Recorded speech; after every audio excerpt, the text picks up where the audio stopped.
들으신 대로 국민의힘 전당대회 당권 주자들은 후보 등록 후 첫 주말을 맞아 지지층 표심 잡기에 분주합니다. 이재명 민주당 전 대표에 대한 법원의 1심 선고가 이르면 10월에 나올 전망입니다.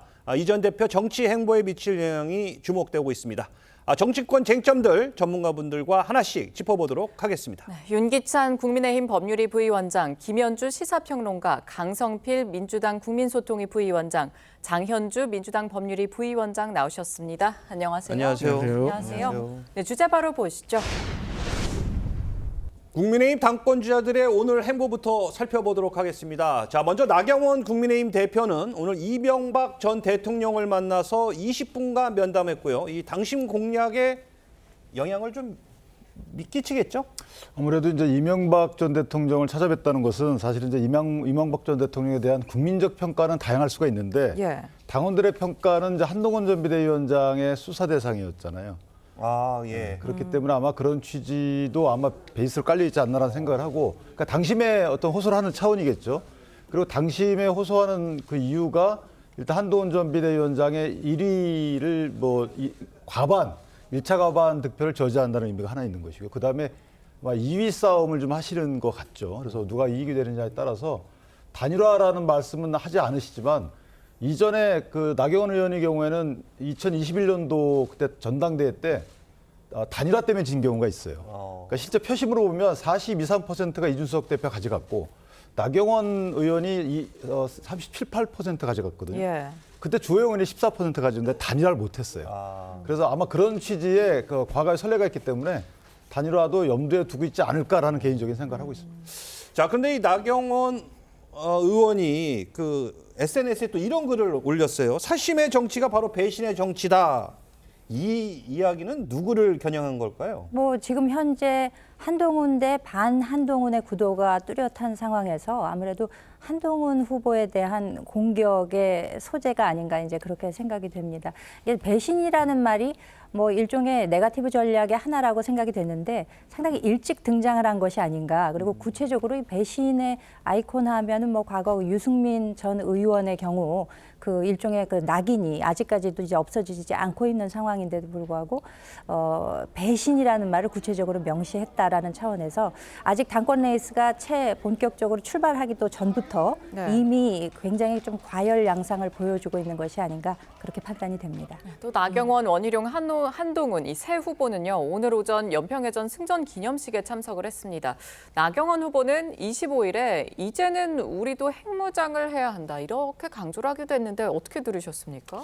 네, 제가 봤을 때는 국민의힘 구성원들 중에서도 나경원 후보의 의견에는 별로 동의하지 않는 것 같아요. 그러니까 우리가 현실적으로 생각을 해야 되잖아요. 그러니까 우리가 NPT라든지 그런 핵 확산 조약도 우리가 탈퇴를 해야 되고 또 국제적으로도 이게 상대가 있는 건데 우리가 만약에 핵을 가지고 있다. 그러면 이런 표현 자주 쓰잖아요. 문 뒤에 있는 총을 문 앞에 꺼내놓으면은 이게 아무래도 한반도의 전쟁이라든가 안보가 좀 긴장 상태가 또 올라갈 거 아니에요. 그게 과연 우리 대통령께서도 평소에 자주 주장하시는 코리아 디스카운트에도 영향을 주지 않겠습니까? 그래서 제가 보니까 다른 후보들의 의견을 들어보면 우리가 핵을 자체적으로 갖는 그것은 좀 비현실적이고 우리가 나토식으로 핵을 공유하는 방식으로 한번 찾아보자. 어차피 우리도 핵을 만들려고 하면은 빠른 시간에 만들 수 있는 능력은 좀 만들어 놓고 이미 그런 수준에도 이르러 있지만 그래서 이런 현실적인 문제에 있었을 때는 이루어지기 어려운데 그럼에도 불구하고 나경원 후보가 이런 얘기를 꺼냈다는 거는 본인이 어떤 보수의 가치에 대해서 조금 더 신경을 쓰고 있다라는 아젠다를 좀 가져가려고 하는 그런 의도가 아닌가 그렇게 해석됩니다. 근데 그거는 제가 짧게 왜냐면 이제 후보들별로 여러 가지 핵과 공유 관련해서 얘기가 나오는데 실제 핵 무장의 필요성에 대해서는 다 인정을 하는 거예요. 왜냐하면 나경원 의원은 근데 핵 무장이라는 단어를 핵 보유라는 단어를 썼던 것이고 근데 이제 전제가 뭐냐면 국제 역학 관계를 고려해가지고 미국을 설득하겠다라고 하는 거거든요. 그러니까 NPT 탈퇴를 하겠다는 것이 아니고 NPT 탈퇴를 하지 않고 핵 보유를 할 수 있는 방안을 강구하겠다는 것이고 그다음에 한동훈 전 비대위원장도 마찬가지입니다. 잠재적 핵 보유 능력을 갖추겠다는 거예요. 그건 저희가 핵 재처리 시설, 그러니까 플루토늄 추출하는 기술을 갖고 있지만 이 처리 시설이 없습니다. 그래서 이걸 미국을 설득해가지고 예를 들면 원자력 핵 그 협정을 뭔가 바꿔야지만 이것도 가능하거든요. 그다음에 윤석열 의원도 마찬가지로 핵 공유를 하겠다는 거는 핵 보유의 필요성을 인정하는 거고 원희룡 그 전 의원 같은 경우도 대통령과 뜻을 같이 하지만 이 부분도 핵 보유의 필요성은 다 인정하는 거다. 그래서 네 후보가 사실은 결론적으로 같지 않은데 단계별로 다른 얘기를 한 거다. 저는 그렇게 평가를 합니다. 알겠습니다. 자, 윤상현 후보는 오늘 또 대구를 순회하며 TK 지역 당원 표심 공략을 이어가고 있는데요. 이런 와중에 한동훈 후보와 용산과의 관계를 집요하게 비판하고 있습니다. 전략적으로 어떻게 보십니까? 사실 나름대로 유효한 전략이다라고 생각이 듭니다. 왜냐하면 한동훈 전 위원장이 지금 본인이 어떻게 본다면 용산 대통령실과의 관계를 수평적으로 재정립해야 된다 이런 부분을 내세우면서 실질적으로는 거의 반윤의 어떤 구도에 자리 잡고 있는 것 아니겠느냐 이런 분석들이 나오고 있거든요. 근데 이런 부분들이 물론 이제 민심에 호소되는 부분들은 있겠지만 또 당심 그러니까 전통적인 국민의힘 지지자들 입장에서는 굉장히 불안한 요소가 될 수도 있습니다. 왜냐하면 어쨌든 국민의힘은 집권 여당인데 집권 여당의 당대표가 대통령의 임기가 지금 3년 가까이 남은 상황에서 대통령과 당대표가 반목을 하거나 갈등을 하거나 이런 요소들을 보이는 것 자체가 지지자들 입장에서는 굉장히 불안할 수밖에 없는 요소거든요. 그렇기 때문에 지금 윤영찬 후보로서는 윤상현 후보로서는 이런 부분들을 집요하게 파고들면서 한동훈 전 위원장의 어떤 대세론 이런 부분들을 크게 흔들 수 있다라고 보는 것 같기 때문에 전략적으로는 어느 정도 효과가 있다 이렇게 생각됩니다. 여당 당권 주자들의 영남권 표심 잡기 이 경쟁도 굉장히 뜨겁습니다. 원희룡, 윤상현, 한동훈 후보는 어제 대구 경북과 부산 경남 지역을 각각 찾았는데 홍준표 시장은 경쟁 주자인 나경원, 윤상현 후보와 또 원희룡 후보는 다 만나면서 한 후보와의 만남 2차례나 좀 거절을 했다고 해요. 이거 어떻게 보셨어요? 뭐 아무래도 다음 대권을 놓고 잠재적인 가장 강력한 경쟁자다라는 판단에 의해서 이제 견제구를 날리는 것으로 이제 해석은 됩니다만 사실 이번 총선이 끝난 다음에 홍준표 시장이 뭐 전격적으로 그 한 후보에 대해서 굉장히 공세적인 태도를 이어가지 않았습니까? 그 SNS를 통해서 말씀하신 것만 봐도 뭐 애라는 표현은 수차례 사용을 하셨고 우주미아니 갑툭튀 뭐 여러 표현들로 해서 한 후보에 대해서 상당히 공격적인 입장을 취하셨는데 결국에는 앞으로 있게 될 대권 경쟁 구도에 있어서 저 사람만은 내가 꼭 피해야 될 상대다라고 판단을 하신 것이 아닌가라고 생각은 됩니다만 사실 그 홍준표 시장의 경우에는 그 당내에서 원로이시기도 하지만 과거에 이제 5선 의원도 하시고 지자체 장을 비롯해서 뭐 대권 후보로도 2차례 나서시는 등 해서 상당히 중요한 위치에 계신 분이죠. 그런데 그런 좀 지금 보여주시는 그 태도가 사실상 그 한 후보에 대해서 어떤 공격적인 포인트를 올릴 수 있는 그런 것이 될지 귀결될지는 좀 지켜봐야 하지 않을까라고 생각이 됩니다. 알겠습니다. 어떻게 생각하세요? 홍준표 시장의 이런 행보가 영남권 표심에 영향을 줄까요? 저는 개인적으로 홍준표 시장이 영남권에 영향은 물론 주겠죠. 하지만 전제가 있습니다. 그러니까 이분이 옳은 소리를 했을 때는 당연히 크게 더 공감을 받을 것이고 하지만 옳지 않은 소리를 했을 때는 반감도 크게 올 수 있다. 그러니까 홍준표 시장께서 지금 하시는 말씀들을 들어보잖아요. 그러면 지극히 원론적이고 맞는 말도 있지만 상당히 감정적인 말도 많습니다. 그러니까 원론적인 말이란 것은 아니 누가 봐도 총선에서 대패한 그 책임자가 다시 70일 만에 나온다는 것은 역사상 유례를 찾아보기 힘든 일이에요. 그러니까 맞는 소리예요. 또 그 본인이 출마를 다시 하겠다라는 어떤 요지도 제가 봤을 때 좀 이해가 안 가요. 내가 잘못했는데 이번엔 잘할 수 있다. 이건 누구나 할 수 있는 말이거든요. 하지만 또 50이 뭐 넘은 사람을 보고 이상한 어린애 그리고 또 본인들이 어려워서 한동훈 비대위원장을 모셔온 어떤 그런 전례가 있으면서 또 그때는 아무 말 하지 않다가 이제 와서 경험이 없다, 뭐 능력이 없다 이렇게 비난을 하는 것은 논리적으로 앞뒤가 안 맞는 면이 있어서 제가 봤을 때는 부분적으로 영남 표심에 반감도 줄 수 있고 공감도 줄 수 있다. 저는 그렇게 보고 있습니다. 자, 뭐 국민의힘 후보들 같은 경우에는 이 당원의 40%가 몰려 있는 영남 지역의 표심 이거 무시할 수가 없잖아요.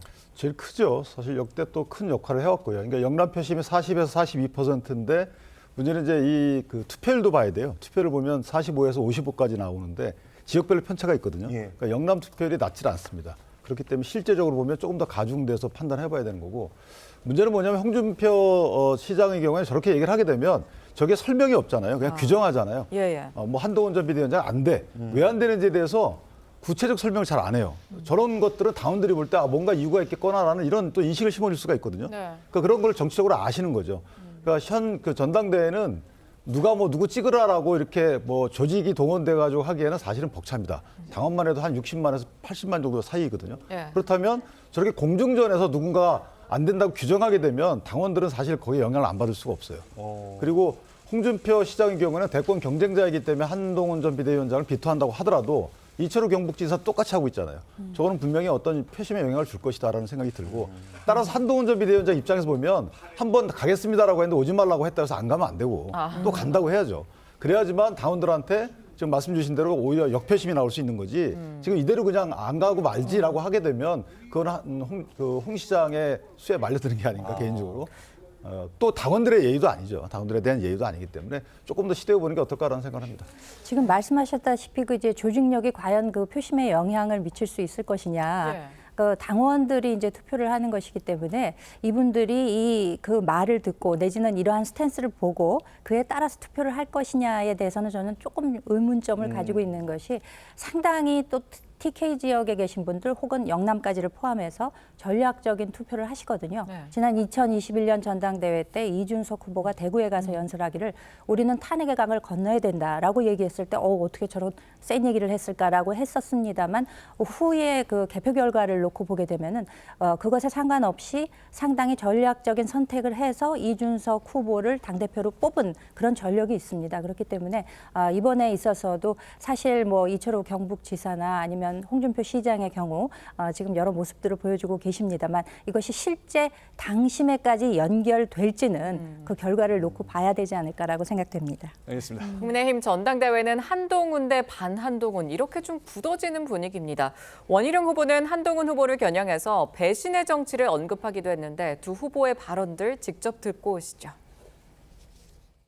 중간에 인기가 떨어지고 달면 삼키고 쓰면 뱉는 식으로 그렇게 해서는 안 된다. 정치는 그렇게 하는 거 아닙니다.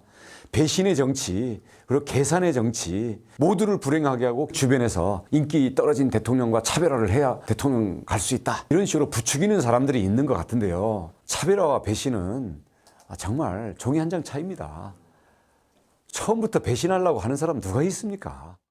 저는 대한민국 국민을 절대 배신하지 않을 겁니다. 제가 배신하지 않아야 할 대상, 정치인이 배신하지 말아야 할 대상은 대한민국과 대한민국의 국민입니다. 네, 원 후보는 주변에서 대통령과 차별화를 부추기는 사람들이 있다면서 배신의 정치 이걸 언급을 했습니다. 한 후보를 좀 겨냥을 한 것 같은데 어떤 전략일까요? 이건? 그렇죠. 뭐 아까도 말씀드렸다시피 이제 한동훈 대 반한동훈의 구도가 명확한 상황에서 네. 어떻게 해서든지 이제 한동훈 후보에 대해서 좀 깎아내릴 수 있는 이런 여러 가지 네거티브 전략을 생각하는데 이것이 이제 배신이라는 단어로 나왔죠. 얼마 전에 그 대통령실 발로 절윤이라는 단어가 나온 적이 있습니다. 그러니까 윤 대통령과의 거리감에 있어서 나와는 비교의 대상이 되지 않을 정도로 너무 멀다라는 점을 강조하고 있는 것으로 보입니다.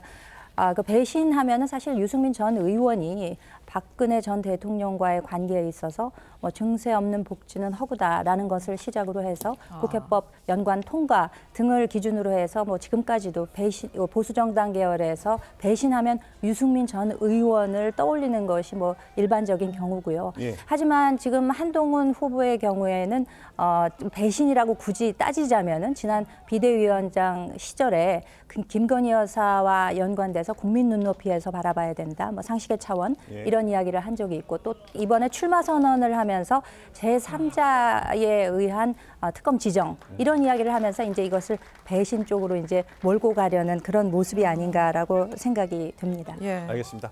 자, 그런가 하면 윤상현 후보는 한 후보는 대통령과의 신뢰 관계가 바닥이다 이러면서 이 절윤이라는 표현까지 있었습니다. 자, 실제로 윤한 관계 회복될 가능성이 있다고 보십니까? 사실 지금으로서는 좀 그 회복 가능성은 요원한 것 같다라는 생각이 듭니다. 그렇기 때문에 한동훈 전 위원장의 약점으로 그 대통령과의 관계 이런 부분이 계속 전략적으로 공격 포인트가 되는 것 같거든요. 네. 그런데 저는 국민의힘의 지금 전당대회 과정에서 나오는 단어들이 굉장히 수위가 높아지고 있다라는 인상 받습니다. 지금도 앞에 나왔지만 뭐 창윤, 절윤, 그리고 배신의 정치라는 말이 사실 같은 당에 있는 정치인들 사이에서 나올 수 있는 말인가 싶을 정도로 당원들 입장에서는 굉장히 우려스러운 상황이 될 수 있을 거라고 생각이 드는데요. 사실 전당대회가 지금 좀 과열 조짐을 넘어서서 이러다 보면 전당대회 이후에 과연 단합이 제대로 될 수 있을까 이런 우려가 저는 나올 것 같습니다. 사실상 한동훈 전 위원장이 만약에 당선된다고 하더라도 지금까지 있는 이 갈등과 반목들을 아마 극복하기 어렵지 않을까 이런 우려들도 그래서 나오는 것 같습니다. 자, 그런데 만약에요. 당 대표가 됐다. 한동훈 후보가. 그렇게 되면 용산과의 관계, 뭐 본인이 출마 선언에서는 수평적 관계가 돼야 된다고 얘기를 했는데 관계가 좀 좋아질까요? 아니면 어느 정도의 계속 거리감을, 긴장감을 두면서 수평적인 관계를 이어갈까요? 좀 관계는 좋아지지 않을 것 같죠. 지금 하는 말로. 왜냐하면 지금 이제 한동훈 전 비대위원장이 실수하신 부분이 출마 선언할 때 최상병 특검에 대한 얘기도 실수라고 좀 보고 두 번째 내가 배신하지 않을 대상은 국민이다. 유승민 의원하고 비슷한 얘기를 하셨어요. 나는 대통령을 배신했다고 생각하지 않는다라고 먼저 전제하고 네. 그다음에 정치인이 이제 국민 얘기를 했어야 되는데 이건 대통령에 대한 배신 행위에 대해서 이런 방고 거기에 대해서 언급을 안 해요. 그러니까 약간 인정하는 듯한 얘기도 될 수 있는 거고. 그러니까 대통령과의 관계는 개선하지 않겠다라는 취지로 오해받을 수 있는 소지가 있는 거죠. 예전에 선대위원장으로 전국을 돌면서 뭐라 그러셨냐면 야당의 공약은 이것은 약속에 불과하고 여당의 공약은 실현이다, 실행이다라고 했단 말이에요. 그건 대통령의 행정부를 같이 끼고 밖에 할 수 없는 얘기예요. 예. 그런데 여당의 당대표를 하고자 하시는 분이 대통령의 관계 설정에 있어서 저런 얘기를 한다. 그러면 지난 공약 국회의원 선거 때 그 한 얘기는 다 뭔가요? 그건 아니고 여당과의 관계는 사실은 대통령은 본인 관계 대상에 포함되지 않는다고 했잖아요. 네. 본인은 정부를 지킨다고 얘기를 했단 말이죠. 예. 근데 이거 당원들한테 어떻게 비춰지냐면 3년 남은 대통령의 관계가 더군다나 야당이 191석 내지 2석인데도 불구하고 지금 이렇게 여당 내에서 서로 간의 싸움에 대해서 본인이 공헌을 하고 저렇게 있다 그러면 저거는 본인의 대권 출마를 위한 본인 정치라고 오해할 받을 소지가 있다. 그래서 저는 한동훈 전 비대위원장이 나는 대통령을 배신했다고 생각하지 않는다라고 먼저 전제하고 나서 다음 말씀을 하시는 게 맞다. 이렇게 생각합니다. 한동훈 후보의 초반 우위 속에 이 판을 뒤집으려는 후보들의 공세도 거셉니다. 나경원, 원희룡, 윤상현 후보는 한 후보의 총선 참패 책임과 또 정치 경험 부족 등을 집중 거론하면서 사실상 3대1 구도가 형성되고 있는데 자, 한 후보에게 이게 어떻게 될까요? 득이 될까요? 아니면 실이 될까요? 저는 지금까지 상황으로는 한동훈 후보에게 득이 된다고 봅니다. 아, 오히려 이렇게 네. 3대1 구도가? 그렇습니다. 네. 그러니까 사실 그 나머지 세 분이 한동훈 후보보다 훨씬 정치 경력도 많고 훨씬 뭐 오랫동안 정치를 해오신 분인데 한동훈 후보와 지금 비교했을 때 상당히 뒤져 있는 모습인 거거든요. 그렇기 때문에 세 분이서 하나로 모인 것 같은데 일단 그렇습니다. 저는 그 원희룡 후보에 대해서 조금 말씀을 드리고 싶은데 예, 예. 사실 나경원 후보라든지 윤상현 후보는 사실상 그 한동훈 후보와 썩 그렇게 많이 가까운 관계는 아니었다고 생각을 해요. 총선 예, 예, 때도. 예. 그런데 원희룡 후보 같은 경우는 제가 삼자적인 입장에서 봤을 때 인천 계양을 해서 출마하셨을 때 어깨 동무하고 뭐 돌덩이 치운다고 할 때 같이 막 도와주고 그랬어요. 많이 와달라고 하고 예, 예. 그렇게 애틋한 모습을 보이고 총선 후에도 찾아가고 그랬는데 지금 와서 얘기하시는 것이 너무 냉정해요. 그러니까 배신의 정치라는 말. 그러니까 그 배신의 정치라는 게 참 그 공감이 가기도 하는데 그게 윤석열 대통령으로서는 저는 맞지만 그걸 또 원희룡 후보가 말을 하잖아요. 그러면 그 둘 사이의 이간질을 통해서 본인이 뭔가를 얻어내려고 오해받을 수가 있거든요. 또 추가적으로 법무부 장관일 때에 대해서 책임론에 대해서 다시 거론을 하시더라고요. 근데 사실 법무부 장관이 뭐 재판 대신하는 거 아니잖아요. 뭐 수사에 대해서 뭐 압박할 수 있는 것도 아니고 그럼에도 불구하고 이재명 대표와 관련된 사법 리스크를 해결하지 못했다. 마치 다 끝날 것처럼 얘기했다라고 공격하는 것은 저는 여당 내 지지자들도 결코 좋게 보지 않을 것이다라고 생각을 하고 마지막으로 저는 국민의힘 당원들이 어떤 대통령과 한동훈 후보 간의 어떤 불안 요소를 더 중요하게 여길 건지 아니면 다소 불안하다고 하더라도 민주당과 더 잘 싸울 수 있는 강력한 리더십을 선택할지 두고 볼 일이다. 그렇게 생각합니다. 일단 친윤계에서도 한 후보 고립 작전을 펴는 게 아니냐 이런 분석이 나오는데 앞서 저희가 얘기했었죠. 홍준표 대구시장이 한 후보의 만남 요청을 거절했다고 직접 밝혔습니다. 듣고 오시죠. 내가 말들이 많아서 그러는데 25일 날 오겠다고 하는데 내가 거절했어요. 오지 마라. 그랬습니까? 25일 날 오지 마라. 또 27일 날 온다고 그래. 그날도 오지 마라. 아니, 만날 이유가 없지. 총선 맡길 때 나는 반대를 했어요. 이거 아니다. 근데 총선 참패하고 난 뒤에도 나 이러는 거 보고 이거는 진짜 정치적 정의에 어긋난다. 우리 당원들이 정신을 좀 차려줘야 돼요. 정치판에도 정의가 있어야지. 만약 그걸 뽑아준다면 이 당에 해체해야 돼. 이 당은 절 가치가 없는 당이야. 네, 들으신 대로 홍 시장은 한 후보를 뽑아준다면 당을 해체해야 한다 이렇게까지 말을 했어요. 이렇게까지 유독 한 후보에 대해서 비판의 목소리를 높이는 이유가 뭘까요? 이번 전당대회에서 절대 한동훈 전 위원장이 되지 않기를 바라는 마음은 정말 있는 것 같습니다. 예. 그게 뭐 당연히 홍준표 시장의 앞으로의 정치 행보와도 당연히 연결되어 있을 거라고 보이는데요. 네. 앞서서도 이야기가 나왔지만 대권 주자로서 가장 강력한 또 라이벌이라고 볼 수도 있는 후보이다라는 점 분명히 영향을 미치고 있을 거라고 생각이 들고요. 그리고 한동훈 전 위원장이 만약에 이번에 당권을 차지하게 된다라고 한다면 예. 뭐 대권 주자로서 성장하는 것뿐만 아니라 사실 당을 장악하고 그리고 대통령과의 어느 정도 거리를 두겠다라고 공언을 했음에도 당선이 되는 것이기 때문에 네. 굉장히 의미가 달라집니다.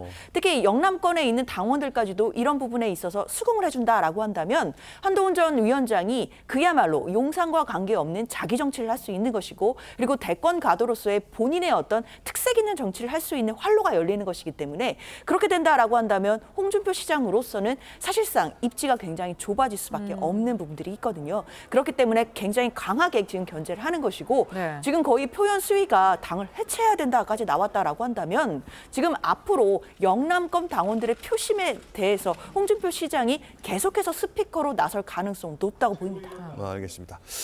한국갤럽이 어제 국민의힘 지지자와 이 무당층 518명을 상대로 이 당권 주자 선호도를 조사한 결과 한동훈 후보가 38%로 이 다른 후보들을 오차범위 밖에서 앞서는 것으로 나타났습니다. 국민의힘 지지층에서도 이렇게 한 후보의 선호도가 높았는데, 자, 오차범위 밖에서 앞서는 의미 어떻게 해석해야 될까요? 그러니까 일강이 앞서 나가고 있다라는 점은 이 여론조사의 결과만을 놓고 본다면은 확실한 것이 아닌가라는 생각이 드는데요.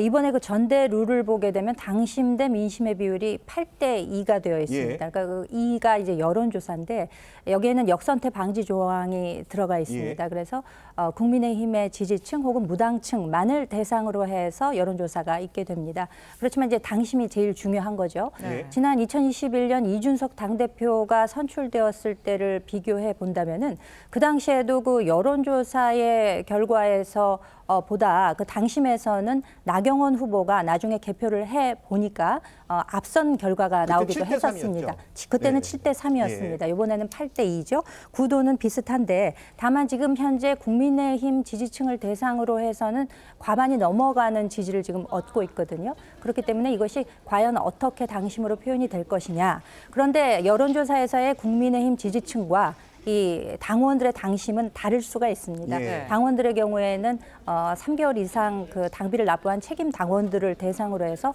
선거인단이 구성이 되기 때문에 반드시 국민의힘을 지지하는 지지층과 일치한다고 할 수가 없습니다. 그렇기 때문에 현재 과반을 넘어가는 그 표심을 보여주고는 있습니다만 이것이 이제 어떤 방식으로 귀결이 될지 좀 지켜봐야 하지 않을까 싶습니다. 아까 저희 토크 중에 강부원 부위원장님께서는 3대1 구도가 한동훈 후보에게 더 득이 될 것이다 이렇게 좀 코멘트를 해주셨거든요.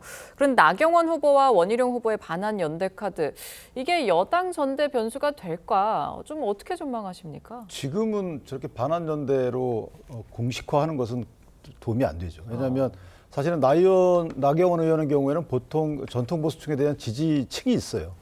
그 지지층을 본인이 계속 갖고 가야 되는 거고, 예. 그다음에 유승민 의원에 대한 지지층을 어떻게 흡수할 것인지도 노력을 해야 되는 부분이 없지 않아 있습니다.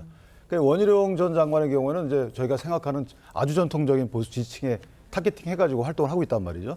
윤석열 대통령을 지지하는 층을 흡수하기 위해 노력하고 있기 때문에 만약에 선제적으로 먼저 이것이 단일화 논의가 시작이 된다 그러면 저는 지지층이 흩어지게 되겠죠.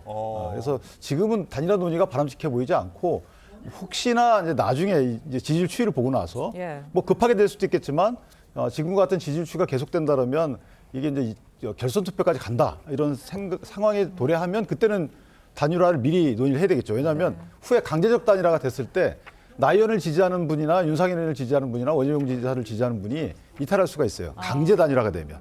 그러니까 결선 투표 진출하게 되면. 그래서 그때는 조금 더 선제적인 어떤 지지층에 대해서 단일화 미리 이제 보고하는 차원의 그런 논의가 필요하겠지만 아직은 아니다. 그런데 문제는 지금 한동훈 전 비대위원장이 싸움을 거는 거거든요. 제가 볼 땐 대통령한테 싸움을 거는 거예요. 네. 이게 이제 나는 미래 권력이다. 그러니까 당원들의 미래 권력에 대한 기대를 타겟팅해가지고 선거운동 시작한 거예요. 네. 이거는 당권 주자로서뿐만 아니고 대권 주자로서 자리매김하겠다는 거기 때문에 여기에 대한 당원들의 생각이 어떠냐. 아까 주신 말씀처럼 이전에 이준석 대표가 있었던 그 갈등들, 그다음에 탄핵들 이런 것들이 당원들의 우려가 되고 있는데 이 우려에 대한 표심이 어떻게 작동하느냐가 이번 전당대회 포인트가 아닌가라는 생각합니다. 알겠습니다. 다음 주제로 가보도록 하겠습니다. 자, 지금부터는 이재명 전 대표와 민주당 소식 짚어보도록 하겠습니다. 이 전 대표에 대한 첫 선고가 이르면 10월에 나올 것이다. 이런 전망이 나오고 있습니다. 앞서 9월 선고 가능성이 나오기도 했었는데 자, 이에 대한 이 전 대표의 입장부터 한번 들어보시죠. 증인신문이 곧 마무리 수순인데 한 말씀만 부탁드립니다. 9월 안에 1심 선고 나올 수 있다는 전망에 대해 어떻게 생각하십니까? 안 대표님 연임하셔도 지방선거 공천 방사하지 않을 거다 이런 것만 얘기하시는데 대선 전에 확정 판결 날 자, 보신 것처럼 이 전 대표는 묵묵부답인데 자, 속내는 참 복잡할 것 같습니다. 이재명 전 대표에 대한 공직선거법 위반 재판이 이르면 10월에 1심 선고가 나올 것으로 보여지는데 네. 자, 이거 어떻게 될 것으로 그때 나올 것 같습니까? 아니면 좀 미뤄질 것 같습니까? 10월 정도면 선고가 날 가능성이 높다고 봐야 될 것 같습니다. 지금 이재명 대표가 여러 건의 재판을 받고 있는데요. 이 사건은 공직선거법 위반 사건이고 고 김문기 처장을 시장 재직 시절에 알았는지 몰랐는지 이 부분에 대한 허위사실 공표 혐의입니다. 그런데 이 재판 같은 경우에는 지금 9월 6일에 결심 공판을 하겠다라고 재판부가 그 일정을 발표를 했는데요. 예. 결심 공판이라는 것이 쉽게 말씀드리자면 9월 6일에 재판이 끝난다는 겁니다. 그날 이제 최종적으로 검사가 구형도 하게 되고 최후의 진술도 하게 됩니다. 그럼 9월 6일에 이제 재판이 끝난다는 건 이제 양쪽을 불러다 놓고 재판하는 절차는 이제 그날로 끝인 거고요. 예. 이제 재판부의 선고만 남게 되는 겁니다. 그런데 아시다시피 9월 추석 연휴가 9월 중순 정도에 들어있기 때문에 9월 말은 어려울 것 같고 아마 10월로 넘어가서 선고 일자가 잡힐 가능성이 높습니다. 그렇기 때문에 각종 보도에서는 10월이면 1심 선고가 나온다라는 전망이 나오는 것으로 보시면 되겠습니다. 지금 선거법상 1심은 6개월 안에 끝내야 하거든요. 지금 벌써 2년이 넘었어요. 이 이유가 좀 뭡니까?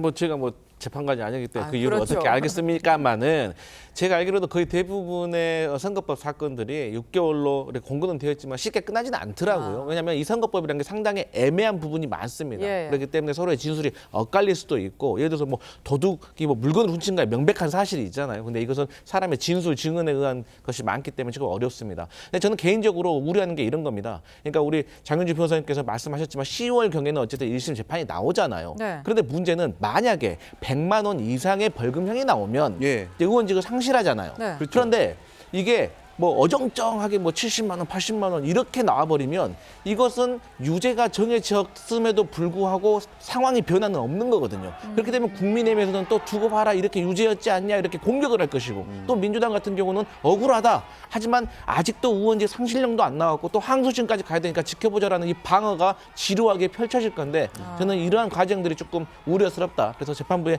현명한 판단을 기대하고 있습니다. 자, 지금 뭐 말씀하신 것처럼 이 어떻게 선고가 나느냐 이게 중요할 것 같은데 자, 9월 6일 날 결심 공판이 있습니다. 그러면 이제 아까 말씀하신 대로 검찰이 이제 구형을 하고 또 이 전 대표의 또 최후 진술이 이어질 예정인데 검찰의 구형 뭐 아직 뭐 예단할 수는 없지만 어떻게 예상하십니까? 일단 이 사건은 죄질은 좋아 보이지 않아요. 왜냐하면 이게 이제 대장동 사건과 연결된 거거든요. 어찌 보면. 예.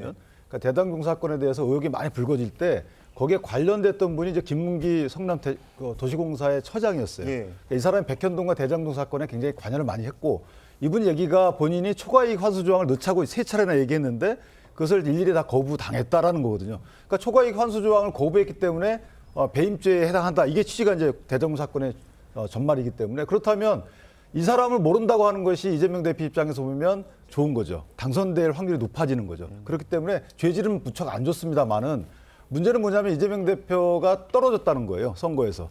떨어졌기 때문에 떨어진 경우에는 보통 구형량이 조금 다운됩니다. 그래서 개인적으로 보면 예전에 그 경기도지사 선거에서 친형 강제 입원 시켰다 안 시켰다라고 했던 그 공직선거법 위반 사건의 항소심에서 300만 원이 선고됐거든요. 네. 제가 볼 때는 일단 벌금형을 선고할 것 같은 생각은 드는데 300만 원 이상 한 500 정도의 벌금형 구형을. 그런데 아마 일각에서는 이걸 징역형 구형이 나올 거다라고 생각 많이 하시는데 어쨌든 낙선자에 대해서 보면 벌금형 구형이 있지 않을까. 그러나 벌금형 구형한다 하더라도 100만 원 이상의 선고형이 나오게 되면 1심에서라도 당내에 상당한 파장이 있거든요. 그런 취지로 볼 때는 구형량이 문제가 아니고 예상 선고량이 조금 더 문제가 되지 않을까라는 생각입니다. 지금 이 쟁점을 살펴보면요. 이 전 대표는 민주당 대선 후보였던 2021년 방송 등에서 고 김문기 처장을 시장 재직 때는 알지 못했다고 했습니다. 하지만 검찰은 김 전 처장을 이 대표가 성남시장으로 일하기 전부터 이 김 전 처장을 알고 있었다 이렇게 보고 있는데 네. 지금 그럼 결정적인 뭐 증거, 증언 뭐라고 보십니까? 아마 검찰 입장에서는 당시에 남아 있었던 여러 공문들 그리고 뭐 결재했던 부분이라든지 이런 서준도 있을 것이고요. 그다음에 검찰이 여지껏 많이 신청했던 그 증인들의 증언이 있을 겁니다. 특히 호주 출장이 함께 갔었다라는 점, 거기서 나온 여러 가지 사진들 이런 부분들은 검찰은 제시를 하면서 네. 재판부에 당시 성남시장 시절에 고 김문기 처장을 몰랐을 리가 없다라는 취지의 주장을 이어가는 것으로 보이는데요. 그러나 이재명 대표 측에서는 이 부분은 성남시장 재직 시절에는 기억하지 못했다라는 취지이기 때문에 사실 내심의 주관적인 기억의 부분입니다. 그 부분을 과연 객관적으로 입증해내는 것이 가능할 것인지 이런 부분에 대한 쟁점이 다투어지고 있는 중이기 때문에요. 재판부의 결정을 끝까지 봐야겠습니다. 근데 제가 좀 추가적으로 말씀드리고 싶은 것은 어떤 예. 사람의 기억에 대해서 안다 모른다에 대해서 타인이 판단하는 건 상당히 어려운 일입니다. 근데 제가 기초단체에서도 일을 해봤는데 네. 사실 김문기 처장 같은 분들은 예를 들어서 그 기관 공공기관이잖아요. 예를 들어서 그러면 이사장이 있고 그 아래 본부장이 있고 그 아래 한 처장 정도 될 겁니다. 네. 그러면 이것을 기초 단체의 어떤 직급과 한번 비교를 해보면 아마 사무관도 안 될 겁니다. 그러니까 유관 기관, 산하 기관이기 때문에 조금 직급이 낮다는 거죠. 그렇기 때문에 단체장으로서는 사실 이분을 알 수도 있지만 충분히 모를 수도 있기 때문에 여기에 대해서 무조건 뭐 김문기 처장을 어떻게 모를 수가 있냐라고 몰아붙이는 것은 조금 과도한 면이 있다라는 걸 말씀드리고 싶습니다. 근데 제가 이게 저희가 이제 보통 범죄를 저지른 분들은 나 이거 몰랐다, 뭐 고의가 아니다라고 하잖아요. 예, 예. 그럼 그 사람의 내심의 의사를 이걸 저희가 확인해 줄 수가 없잖아요. 그럴 경우에는 보통 이 정황 증거들을 토대로 해서 일반인의 시각에서 보면 이 정도로 경험을 같이 했으면 이거 아는 거다. 이렇게 따지는 거거든요. 그냥 예를 들면요. 김문기 처장의 경우에는 7번 보고를 들어갔다는 거예요. 예. 검찰 수사 결과. 그다음에 어디 호주인가요? 뉴질랜드 여행을 가가지고 골프에 카트에 2명이 탔다는 거예요. 그랬죠. 운전사 빼고. 네네. 그리고 뭐 아름드리 나무 이렇게 같이 손잡고 사진도 찍었어요. 그리고 김문기 처장의 경우는 이게 시장이라는 그 전화번호 저장 명도 있단 말이에요. 그러니까 시장 되기 전에, 그러니까 김문기 처장이 도시개발공사 입사한 게 2013년인데 그 이전에 알았다는 거죠. 그러니까 이런 여러 가지 정황들을 놓고 보면 이건 일반인의 시각에서 보면 이거 알 수밖에 없었다라고 판단이 나올 거고 저는 개인적으로 양형의 문제이지 이건 유무죄의 문제가 아니지 않겠는가 이런 생각을 합니다. 자, 뭐 양형 얘기를 하셨으니까 이 선거법 위반 사건 재판에서 100만 원 이상의 벌금이 대법원에서 확정이 된다면 이 전 대표는 다음 대선에 나올 수 없게 됩니다. 물론 1심이지만 이 선고 결과에 따른 파장 어떻게 전망하십니까? 그렇죠. 뭐 지연된 정의는 정의가 아니다라는 말이 있듯이 공직선거법 상에서 이렇게 6개월, 3개월, 3개월, 1심, 2심, 3심을 빠르게 선고하도록 한 이유는 어떤 그 선출된 공직자가 그 직에서 그 위반 행위가 있다면은 빨리 내려오도록 해야 되지 않겠습니까? 예. 그렇기 때문에 그러한 반드시라는 말이 들어가는 강행 규정이 있는 것인데 지금 지나치게 지체되어 있다라는 말씀 일단 한 가지 드리고요. 네. 일단 100만 원 이상의 벌금형이 나오게 된다면 일단 국회의원직을 상실하게 됩니다. 물론 이번에 1심 결과가 나온다고는 하지만 1심 결과에서 만약에 100만 원 이상의 벌금형 내지는 뭐 금고 이상의 뭐 형이라던가 예. 좀 이렇게 위중한 형이 선고됐을 경우에는 상당한 파장이 있을 것으로 예상이 됩니다. 그리고 이후에 5년간 피선거권이 제한되기 때문에 다음 2027년 대선에 나갈 수가 없게 되고요. 또 한 가지가 있습니다. 지난 대선 때 국고보조금으로 받은 민주당의 434억이 있습니다. 이것도 다시 토해내야 되는 이런 상황이기 때문에 만약에 3심에서 유죄 확정이 될 경우에는 어마어마한 파장이 민주당에 불어닥치지 않을까 이렇게 예상이 되고 있습니다. 자, 뭐 파장이 클 것이라고 지금 예측하고 있는데, 자, 이재명 대표의 그 좀 당 대표직 연임 여기에는 또 영향을 끼칠까요? 못 끼칠까요? 저는 개인적인 생각으로는 영향은 끼치지 못할 걸로 보고 있습니다. 그러니까 지금 뭐 국민의힘에서도 민주당을 향해서 이재명 대표의 일극체제다라고 비난을 많이 하고 있잖아요. 예. 제가 그런 질문을 하도 많이 받아가지고 생각을 해봤어요. 왜 이재명 대표의 일극체제가 완성됐을까? 네. 결국에 타고 가보니까 압도적인 지지입니다. 그러니까 모든 정치인들은 당원과 국민으로부터 압도적인 지지를 받고 싶어 하는데 저희가 시간을 조금만 되돌려봐도요. 민주당에는 이재명이라는 정치인이 설 자리도 없었습니다. 그때는 친노 친문 세력이 득세를 했었어요. 그때 총선 때도 보면은요. 지금 이재명 대표가 공천했을 때와 사실 별반 다른 게 없었습니다. 그래서 비주류라고 여기는 분들이 막 투쟁하고 싸우고 혼란이 있었음에도 불구하고 난관이 많이 있었는데 결국 이재명 대표 같은 경우는 국민들이라든가 야당의 지지자, 당원의 압도적인 지지가 있기 때문에 지금의 강력한 리더십을 유지할 수가 있기 때문에 아마도 대표와 관련된 어떤 사법적인 리스크에 대해서는 국민들이 지금 검찰의 수사에 대해서 무리하다, 기소에 대해서 무리하다라고 생각하시는 분들이 많을 것이다. 저는 그렇게 판단하고 있습니다. 네. 그런데 이 와중에 국민의힘 한동훈 후보는요. 이재명 대표의 사법 리스크가 지지층의 변화를 가져올 것으로 전망하고 있습니다. 들어보시죠. 이재명 대표의 사법 리스크는 점점 현실화가 되고 있습니다. 앞으로 한 2개월, 3개월, 9월, 8월 정도가 되면 위증교사 사건이 1심 선고됩니다. 네. 선거법 위반 사건도 선고되죠. 그랬을 때는 예상됐던 경우라도 대단한 타격이 있을 것이고 그럼 그런 상황이 이미 그 지금까지 수사로 인해 가지고 누적된 상황으로 인해 가지고 하나하나 현실화되는 겁니다. 오히려 저는 지금 생각해야 될 점은 그때 저는 많은 중도의 국민들께서 이재명 대표에 대한 지지를 철회하고 이탈하실 거라고 생각합니다. 자, 뭐 보신 것처럼 한동훈 후보는 이재명 대표의 사법 리스크가 현실화되면 중도층이 지지를 철회할 것이다. 이렇게 전망하고 있습니다. 네, 저도 동의합니다. 왜냐하면 일단 검찰에서 기소할 때는 저렇게 정치적인 어떤 공격이다 이렇게 어떤 프레임을 씌울 수가 있잖아요. 근데 사법부에서 1심 판결하게 되면 좀 그런 시각에 이제 묻히게 되는 거죠. 더군다나 중도층의 경우는 조금 판단을 유발할 수 있는 여지가 없잖아 있긴 해도, 네. 그러니까 선거가 임박했을 때 중도층 움직이기 때문에. 그렇지만 이제 민주당 지지층이 좀 처리를 하겠죠.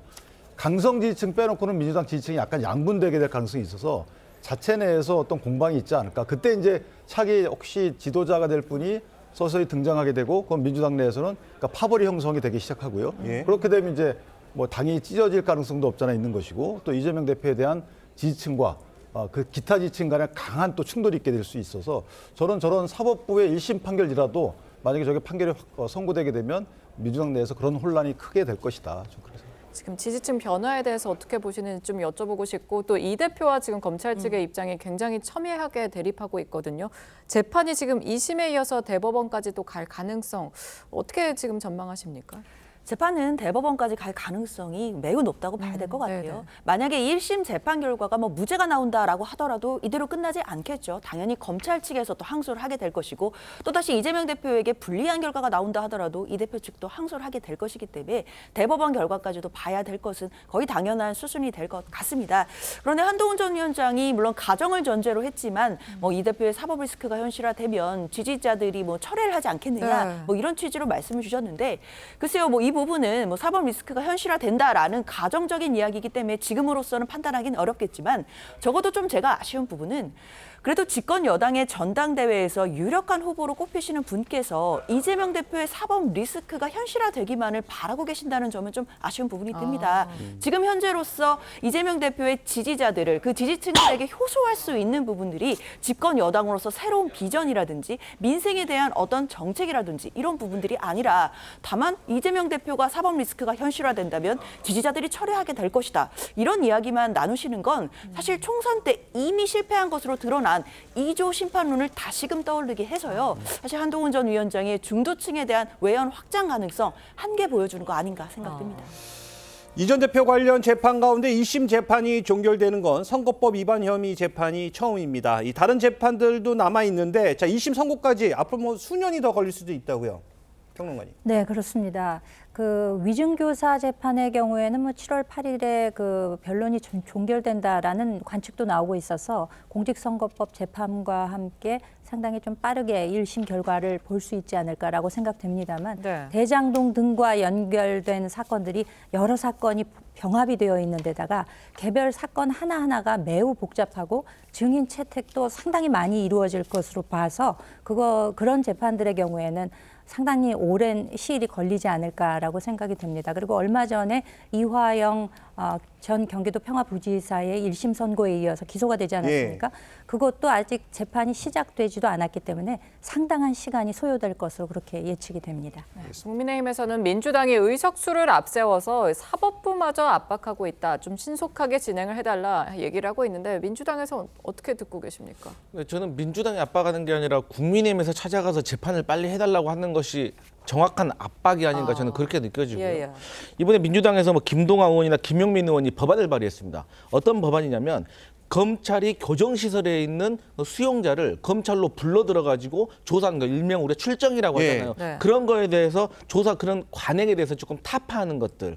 그리고 검찰이 수사 내용을 증거를 조작하는 거에 대해서도 다시 한번 철저하게 봐서 문제가 있으면 처벌하는 법들에 대해서 말을 하고 있는데 이것이 최근에 나왔던 이화영 전 부지사와 관련된 술자리 의혹 같은 게 다 연결이 되는 거거든요. 그래서 민주당으로서는 이러한 것들에 대해서 의혹이 있는데 제대로 풀리지 않기 때문에 이런 것들에서 이의를 제기할 수밖에 없고요. 자, 짧게만 좀 말씀드리면 네네. 이재명 대표와 관련된 대장동, 백현동 단체장의 배임과 관련된 거예요. 이 배임이라는 것은 돈을 더 벌 수 있었는데 더 못 벌어서 잘못이다. 저는 이게 과연 단체장들한테 적용할 수 있는 범죄인가? 저는 이런 식으로 따진다고 하면 홍준표 시장이라든지 오세훈 시장이라든지 이런 분들도 검찰이 2, 3년씩 계속 수사하고 나면 논란과 의혹이 끊이지 않을 수가 있습니다. 또 이거 말고도 뭐 검사를 사칭했다고 하잖아요. 일반 국민들이 느끼기에는 이재명 대표가 전화해가지고 저 검사인데요 이렇게 말하는 줄 알아요. 근데 그게 아니거든요. 다른 방송국의 PD가 검사라고 사칭해서 전화를 했고 그 앞에서 도움을 줬는지 안 줬는지에 대한 의문이 있는 거기 때문에 저는 전반적으로 이재명 대표와 관련된 사법 리스크가 조금 국민들께 더 자세히 알려질 필요가 있다. 저는 그렇게 보고 있습니다. 알겠습니다. 자, 민주당 전당대회 소식도 한번 살펴보도록 하겠습니다. 자, 민주당은 전당대회 규칙으로 이 권리당원의 투표 비중을 2년 전 전당대회 때보다 더 높였습니다. 어떻게 보면 당원권을 더 강화한 건데 특별한 뭐 배경이 있습니까? 일단 뭐 민주당 입장에서는 이재명 당대표가 들어온 이후로 지금 계속해서 당원권을 높이고 그리고 당원 중심의 대중 정당이 되겠다라는 부분들을 표방하고 있습니다. 네. 사실 그 부분에서는 똑같은 상황이라고 봐야 될 것 같은데요. 이제 대의원 비중이 14%, 권리당원이 56%가 됐습니다.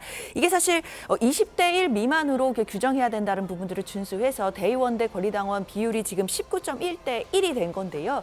사실 이 부분은 뭐 지금까지 민주당이 계속해서 가고 있는 방향, 그러니까 당원권을 강화한다, 당원들의 권한을 높인다, 이 부분과 결을 같이 하는 것이기 때문에 뭐 특별하게 내부적으로 뭐 논란이 있거나 한 것 같지는 않습니다. 네, 이재명 전 대표에게 우호적인 강성 지지층의 영향력이 더 커졌다. 이재명 전 대표를 위한 전당대회로 가는 거 아니냐 이런 지적들이 좀 나오고 있어요. 어떻게 보십니까?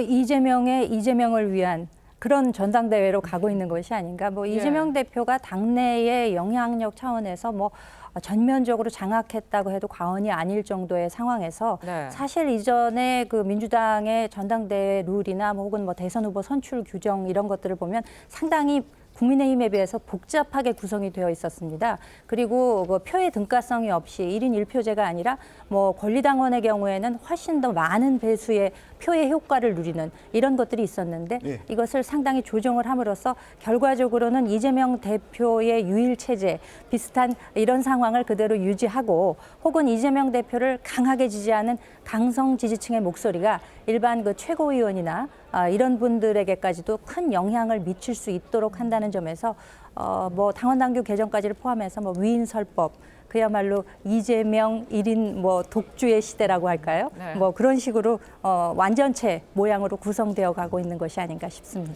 알겠습니다. 이재명의 대항마가 있을까? 이런 의문이 나오는 가운데 김두관 전 의원의 당대표 출마 가능성도 제기되고 있습니다.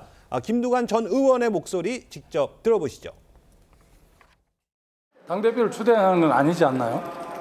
우리 당의 권리당원이고 당을 염장하고 아끼는 사람 누구나 이 상황에 대해서 걱정하지 않는 사람이 있겠습니까? 여러 가지 이야기는 듣고 있습니다만 결심한 바는 없습니다. 아직. 나서달라는 사람도 있고 나서지 말라는 사람도 있고 요구들이 많이 있죠. 지금 김두관 전 의원이 출마를 검토 중이라고는 하는데 큰 변수는 또 되지 않을 것이다 이런 전망도 나오고 있고 출마할까요? 그러니까 쉽게 말해서 김두관 전 의원이 출마를 해서 뭐 변수가 되냐 안 되냐는 지금 국민의힘의 상황하고 똑같은 거예요. 그러니까 한동훈 어대한 하고 있잖아요. 그러니까 나머지 3명이 합쳐도 되냐 마냐를 하고 있는데 당연히 민주당에서 지금 이재명 대표의 압도적인 지지를 누를 수 있느냐 없느냐는 사실 지금으로서는 어려운 상황이죠.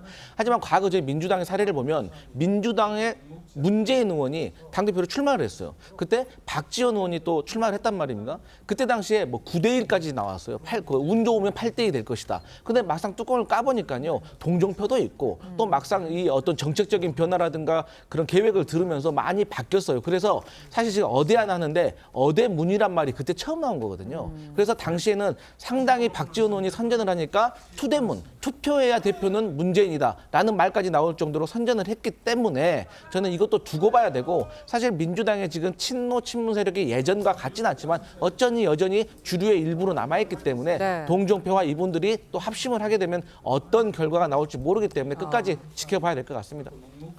민주당 안팎에서 이재명 1극 체제에 대한 우려 또 그리고 이 전 대표 단독 출마에 대한 역풍 가능성도 나오고 있습니다. 이 전당대회 흥행 효과 국민의힘과 비교해 보면 상당히 좀 온도 차이가 있어요. 방금 전에 이재명 대표가 출마하시는 것과 국민의힘의 상황이 비슷하다라고 말씀을 하셨는데 저는 거기에 조금 동의하기는 어려울 것 같고요. 이 민주라는 게 뭐겠습니까? 여러 가지 다양한 목소리들이 있는 것이 이제 민주의 기본이라고 할 수 있을 텐데 지금 국민의힘의 경우에는 상당히 치열하게 과열을 걱정할 정도이기는 합니다만 여러 후보들이 나와서 자신의 목소리를 내고 있는데 반해서 지금 민주당의 전당대회는 그 전당대회를 할 필요가 있을까라는 목소리가 제기될 정도로 연임 이야기도 나오고 있고 찬반 투표 이야기까지 나오고 있는 것을 보면 아마 유권자 여러분들 또 국민 여러분들이 보시기에 어느 당이 더 민주적인가 하는 확연히 대비 효과가 나오지 않을까 그렇게 생각이 됩니다. 알겠습니다. 정치권 쟁점은 여기까지 짓겠습니다. 감사합니다. 감사합니다.